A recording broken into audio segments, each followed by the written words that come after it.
दिल्ली चुनाव के लिए बीजेपी ने अपनी दूसरी लिस्ट जारी कर दी है और दूसरी लिस्ट में 29 नाम हैं। इस लिस्ट में दिल्ली के पूर्व सीएम मदन लाल खुराना के बेटे हरीश खुराना का नाम भी है। उन्हें मोती नगर से टिकट दिया गया है। इससे पहले बीजेपी दिल्ली के पूर्व सीएम साहिब सिंह वर्मा के बेटे प्रवेश वर्मा को टिकट दे चुकी है। दूसरी लिस्ट में बीजेपी ने करावल नगर से अपने सिटिंग विधायक मोहन सिंह बिष्ट का टिकट काट दिया है।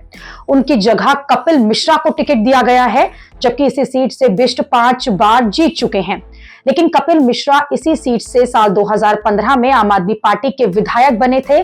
कपिल मिश्रा के लिए जगह बनाने के लिए बीजेपी ने अपने सिटिंग विधायक का टिकट काट दिया। कपिल मिश्रा साल 2019 में आम आदमी पार्टी के साथ छोड़कर बीजेपी में आए थे। बीजेपी की लिस्ट में उन नेताओं का भी नाम है जो दूसरी पार्टियों से बीजेपी में आए हैं। इसमें एक नाम प्रियंका गौतम का है।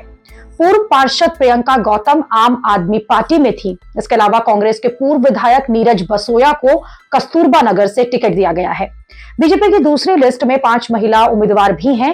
पहली लिस्ट में 2 महिला उम्मीदवार थी। इस तरह अब तक की लिस्ट में बीजेपी 7 महिला उम्मीदवारों को चुनाव में उतार चुकी है। पिछली बार इतनी ही महिला उम्मीदवारों को टिकट दिया गया था, लेकिन अभी 12 सीट पर उम्मीदवारों का ऐलान होना है और बाकी सूत्र ये बता रहे हैं कि बीजेपी इस बार पहले से ज्यादा महिला उम्मीदवारों को टिकट देने वाली है।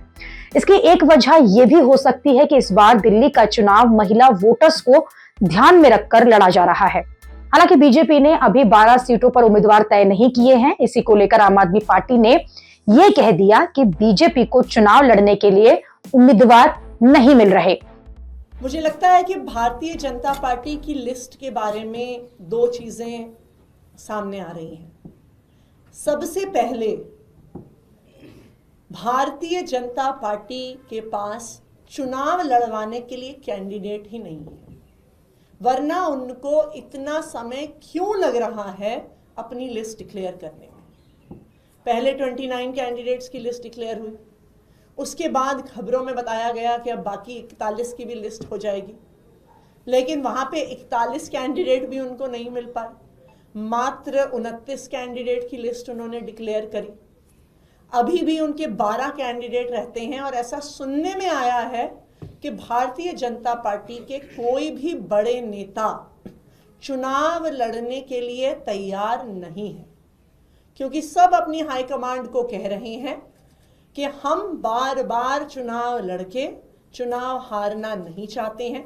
इसलिए आम आदमी पार्टी के खिलाफ भारतीय जनता पार्टी का कोई भी नेता आज चुनाव लड़ने को तैयार नहीं।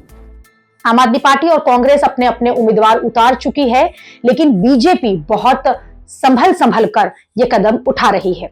चाहे उम्मीदवारों का नाम के ऐलान करने की घोषणा हो या फिर योजनाओं की घोषणा की बात हो, बीजेपी जल्दबाजी नहीं कर रही है। लेकिन कहा यह जा रहा है कि बीजेपी को यही देरी उसके लिए मुसीबत भी बन सकती है, क्योंकि इस मामले में अरविंद केजरीवाल बीजेपी से कहीं आगे दिख रहे हैं।